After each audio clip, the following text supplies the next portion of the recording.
सक्षम police times news 112 सक्षम जनतेचा आवाज। मराठा विद्याप्रसारक समाजाच्या वतीने कर्मवीर रावसाहेब थोरात यांच्या जयंतीनिमित्त समाज दिन तसेच गुणगौरव सोहळा उत्साहात पार पडला।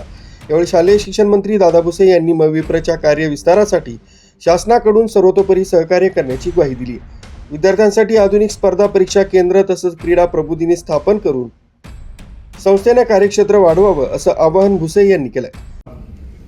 चांगलं वक्तव्य आपल्या सगळ्यांना या ठिकाणी ऐकायला मिळालेलं आहे।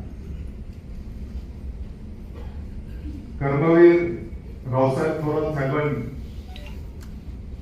100 वर्षापूर्वीच्या त्या प्रतिकूल काळामध्ये आणि जसं आता सांगण्यात आलंय की फक्त 5 विद्यार्थ्यांच्या उपस्थितीमध्ये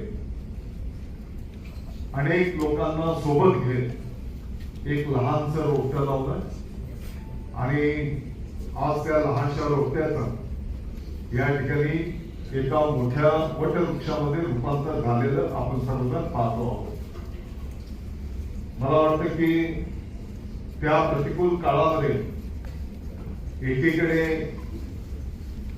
आपला देश स्वातंत्र्यासाठी लढत असताना समाजामध्ये मतभेद असताना जातीपातीच्या भिंती असताना या सर्व मोडीत काढत तळागाळातल्या झोपडीतल्या माणसाला त्या विद्यार्थ्याला न्याय मिळाला पाहिजे या भावनेतून मला वाटतं की शिक्षणाचं कार्य त्यांनी सुरू केलं।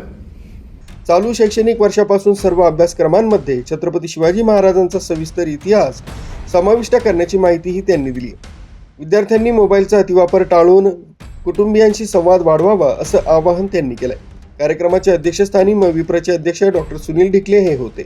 प्रमुख वक्ते डॉक्टर यशवंत पाटणे यांनी कर्मवीरांनी बहुजन समाजासाठी सामाजिक क्रांती घडवण्याचं सांगितलंय। यावेळी विविध क्षेत्रातील गुणवंतांचा पुरस्कार देऊन गौरव करण्यात आला। तसंच मविप्र पत्रिका जागर मराठीचा वारी विशेषांक आणि काव्यांजली काव्यसंग्रहाचं प्रकाशन करण्यात आलंय। कार्यक्रमाला संस्थेचे पदाधिकारी, शिक्षक, विद्यार्थी, पालक आणि नागरिक मोठ्या संख्येने उपस्थित होते। न्यूज ब्युरो सक्षम पोलीस टाइम्स न्यूज 112 नाशिक।